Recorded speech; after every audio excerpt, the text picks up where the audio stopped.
Hi hello नमस्कार. मी आरती मध्ये चॅनलमध्ये खूप स्वागत करते. श्री स्वामी समर्थ. आणि आज होतं चंद्रग्रहण. तर चंद्रग्रहण असल्यामुळे ही सगळी साफसफाई चालू आहे घरामध्ये.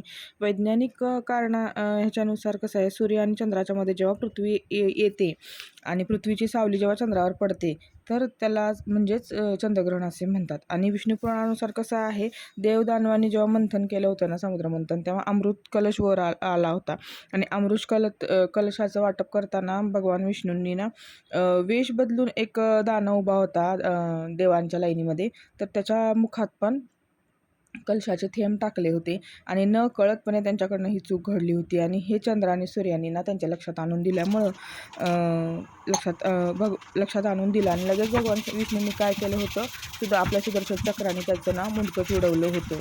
पण ते अमृत पिल्यामुळे त्याचं धड आणि मुंडकं दोन्हीही शाबूत राहिले होते, कारण की त्यांनी ते अमृत पिलं होतं. आणि म्हणूनच धड म्हणजे केतू आणि मस्तक म्हणजे राहू, असे दोन जे ग्रह आहेत. आणि याचाच बदला म्हणून ना विशिष्ट एका कालावधीला, विशिष्ट एका तिथीला, विशिष्ट एका वेळेला राहू आहे ना चंद्राला आणि सूर्याला गिळत असतो असे म्हणतात त्या विष्णू पुराणानुसार. तर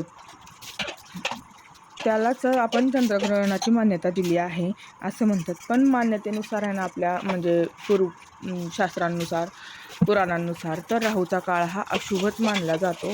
असो, तर हे बघा आपल्या इकडं साफसफाई चालू आहे, सगळी स्वच्छता चालू आहे. मी सगळं किचन, ओटा, गॅस वगैरे सगळं स्वयंपाक तर आपण दुपारी संपवून टाकलेला होता, काहीच उरलेलं नव्हतं शिल्लक. आणि हे बघा सगळं साफसफाई करून आहे ना, भांडी पाण्याची, देवाची वगैरे सगळी घासून स्वच्छ करून आहे ना, मी फरशा पुसून घेतल्या होत्या. मधल्या बाहेरच्या सगळ्या स्वच्छ आहे बघा, सगळं स्वच्छ केलं आहे मी. आणि अशा प्रकारे बाहेरचं वगैरे फरशा पुसून घेतल्यात मी. हे बघा इकडं सुट्टी बाहेर बसली आहे आमची, फरशा पुसत होते म्हणून. आणि सुटीचा हा बेड आहे इकडं.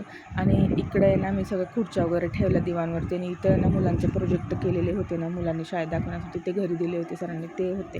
आणि इकडं असं आपली फरशी स्वच्छ पुसून घेतली. आणि ग्रहण सुटल्याच्या नंतर ना चंद्र असा खूप तेजस्वी चमकत होता, एकदम रेड रेड असा. आणि मी त्याच्यानंतर ना पोस्ट धुवायला घेतला होता.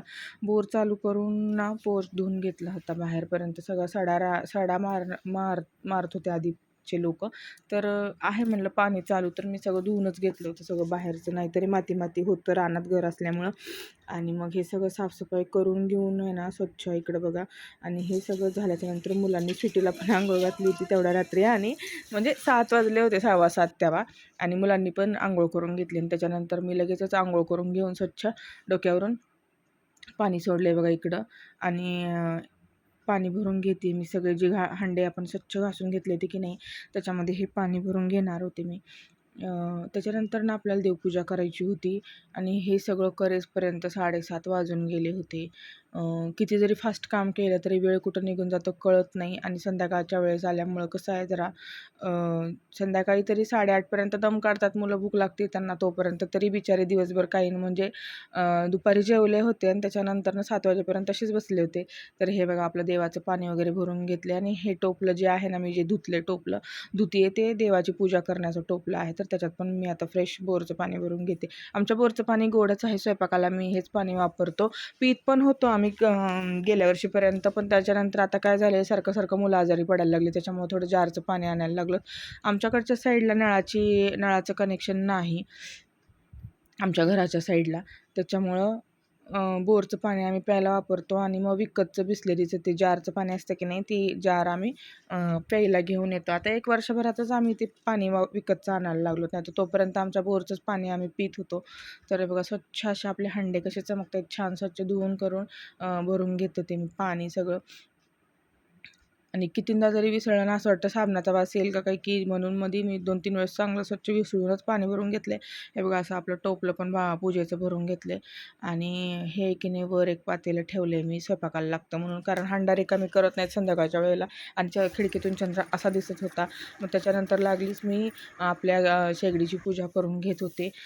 कारण पूजा धुवून घेतल्यावर शेगडी पूजा केल्याशिवाय स्वयंपाकाला सुरुवात करत नाही. हे बघा असं आपलं स्वच्छ चकचकीत किचन झालं होतं. आणि सूर्यदेवता मोकळा श्वास घेत होता. आणि त्याच्यानंतर मी लगेचच डाळ भाताचा कुकर लावणार होते आणि पूजा करून घेणार होते. आणि आपली पूजा बघा अशी झालेली आहे. तर कशी वाटली आपली आजची पूजा? फुलं हे विकत आणलेत बरं का मी, 10 रुपयाची भरपूर फुलं आलेत. काय माहिती शेतकऱ्यांना हे 10 रुपयाला एवढे मोठे जवळजवळ अर्धा किलोच्या वरून फुलं होते. एवढे मोठे फुलं द्यायला कशी परवडले. आणि इथं बघा आमची स्वीटी कपडे घालून समर्थसोबत खेळत होती. मी लगेचच पूजा झाल्याच्या नंतर ना डाळ भाताचा कुकर तर झालाच होता. मी पिठल्याला फोडणी टाकली होती. आम्ही तिघंजण पिठलं खातो. समर्थला आमच्या आवडत नाही पिठलं, त्याच्यामुळं थोडंसंच पिठलं मी बनवलं होतं. सार्थकला मात्र खूप आवडतं पिठलं. आणि पलीकडच्या शेगडीवरून आम्ही दूध तापवलं आहे. तर हे बघा असं पिठलं छान मी असं हाटून घेतलं आहे. काही नाही, फोडणीमध्ये कांदा, टोमॅटो, मोहरी आणि कढीपत्ता टाकले. मी हिरवी मिरची एकच टाकली होती अख्खी, कारण जास्त तिखट रात्रीच्या वेळेला सहन होत नाही आणि खातही नाही आम्ही जास्त तिखट त्याच्यामुळं. तर आणि ह्याच्यानंतर आहे ना उकळताना एक छोटंसं चिंचेचं पान मी याच्यात टाकणार आहे, कारण आंबट पिठलं ना फार आवडतं आमच्या घरात सगळ्यांना. आणि कोथिंबीर कापून टाकली आहे बघा मी एवढीशी. तर आणि मी झाकून ठेवणार आहे हे 10 मिनटं आणि लगेचच आपण भाकरीला घेणार आहोत. हे बघा 10 मिनटं झाकून ठेवणार आहे पलीकडच्या गॅसवरती. सार्थक बघा आमचा कसं बोटं करतोय 5 मिनटं थांबा म्हणून. आणि इकडं बघा मी भाकरी करायला घेतल्यात आणि तो भाकरी करताना जवळ येऊन थांबतो की म्हणतो सगळ्या भाकरी तुझ्या फुगतात की नाही, मला बघायचं सगळ्या भाकरी फुगतात की नाही. त्याला काय माहिती काय आवडतं भाकरी फुगताना बघायला. आणि त्याला लहानपणी पण आहे ना माझ्याकडे यायचा, चपाती फुगली ना मग हाप्पा दे म्हणून ना अशी एवढीशी चपातीचा तुकडा ना बनेनमध्येच ओटी करून बनेनमध्येच घेऊन जायचा पळतच. त्याला फार आवडतंच गरम गरम भाकरी चपाती बघायला खायला. तर इकडे बघा आपल्या भाकरी चालल्यात आणि ही भाकरी फुगल्याच्या नंतरचा त्याचा आनंद एवढा झाला होता त्याला की बास फुगली मम्मीची भाकरी फुगली म्हणून. मस्त फुगलेली भाकर. आणि झालं माझ्यानंतर ना डाळ जी शिजली होती ना आपली शिस्ती डाळ, मी अशीच डाळ ठेवणार ते बिना फोडणीची, कारण मुलांना आवडते. आणि ही घोटून घेतली मी छान आणि ही अशीच उकळायला ठेवली आहे. थोडंसं अर्धी वाटी एवढं मी पाणी त्यात ॲड केलं आहे आणि त्याच्यात ना हळद, मीठ, हिंग आणि थोडंसं अर्धा चमचा एवढं तेल घालून मी अशीच उकळवून घेणार आहे डाळ. कोणाकोणाला अशी डाळ आवडते, आमच्या घरी सर्वांना आवडते अशी डाळ. कारण वरण ही डाळ आणि भात आणि तूप आणि लोणचं असेल तर दुसरं काही लागत नाही. जगातलं भारी सगळ्यात जेवण हेच आहे. आणि हे बघा असे मी नैवेद्याला ताट तयार करत होते तर एक भाकरी ठेवली होती, वाफाळता असा भात आणि उकळलेलं आपलं वरण ठेवलं आहे. आणि याच्यामध्ये की नाही पिठलं वाढणार आहे मी आता. तुम्ही काय काय केलं होतं चंद्रग्रहणाचं, कशी तुमची हे झाली, तुम्ही हे सगळं करता का, पाळता का? तर हे बघा असं पिठलं आपलं छान रेडी झालं आणि एकही गाठ नव्हती झाली पिठल्यामध्ये. आणि याच्यानंतर मी एक कांदा फोडून ठेवणार आहे ताटामध्ये. आणि हे शूटिंग ना माझ्या सार्थकने घेतले बरं का, तर थोडंसं हल्ला असेल तर समजून घ्या. आणि तो की नाही गोल गोल गोल गोल गोल मोबाईल फिरवत होता. हे बघा असं सारखं फिरवत होता आणि त्याला मी ओरडले आणि मग कांदा फोडला आहे बघा इकडं कांदा. तर असं नैवेद्याचं ताट मी हे ताट देवाला दाखवलं आणि त्याला कंट्रोल झालं नाही आणि तो लगेचच हे ताट घेऊन जेवायला बसला सार्थक. आणि असं होतं आमचा आजचा दिवस. तर तुम्ही कसं साजरं केलं हे चंद्रग्रहण, काय मानता तुम्ही, शुभ की अशुभ, नक्कीच सांगा.